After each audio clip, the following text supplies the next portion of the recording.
It's NAB 2025, and I'm here again on the Glensound booth, speaking to Mark. How you doing? Fine. Right, so we've got an update to one of your commentary boxes. Well, the reason I mentioned this, the Inferno, there's a few reasons.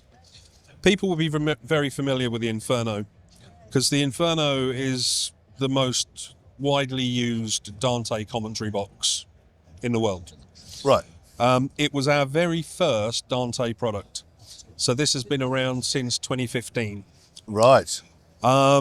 What's changed that we launched here is we've been adding RAVENNA variants, AES67 variants that also do SMPTE 2110 to many of our products over the last year or so. We've been adding them to products that don't require remote control. All our commentary boxes have some form of remote control, so it's not been applicable, because adding the remote control function when you're using the RAVENNA module is a lot trickier.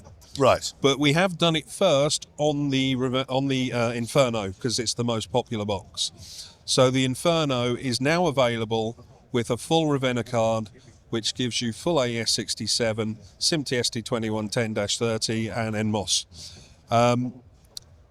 It's a web server-based remote control, so you can connect to it from PCs, Macs without any problems. And history has shown us that the actual core specification of this box is exactly what is the sweet spot for most people in commentary, which is why several major broadcasters have hundreds of these units in their fleets. It's a single user box. On the front, we have 7 inputs coming into the headphones, and we have 8 outputs, so a program mic and 7 talkbacks, effectively. Reason we did this initially, as this was our first unit that we did, we had 8 channels available, 8 in and out. That was the first module we had. So we just used to put on what we had. As it happened, that ended up being quite a sweet spot, because people like the flexibility of having lots of monitoring sources coming in and lots of talkback outputs. Obviously you don't have to use them all, but you've got them there if you need them.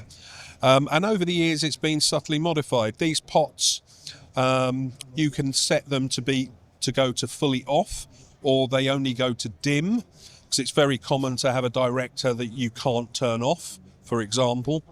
That's settable. These talk buttons are configurable, whether they're latching, momentary, or our intelligent mode. The talk button is configurable, whether it locks on and off, whether it's a cough button. So the button operation is all configurable. There's a small button up in the corner of each pot here that brings up this headphone symbol, and that's showing you the balance in the headphones for that input. Is it in both ears, the left ear or the right ear? Okay. So you can set any of these inputs to be left ear, right ear or both ear, all set independently. We have a large PPM meter in the middle, which is obviously your input. On the rear, we have all the connections for redundancy, for fibre.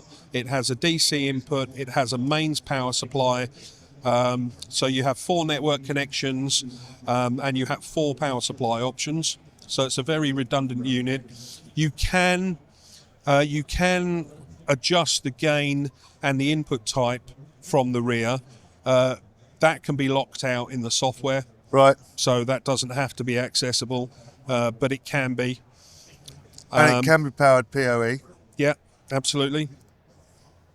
PoE off both ports, mains and DC.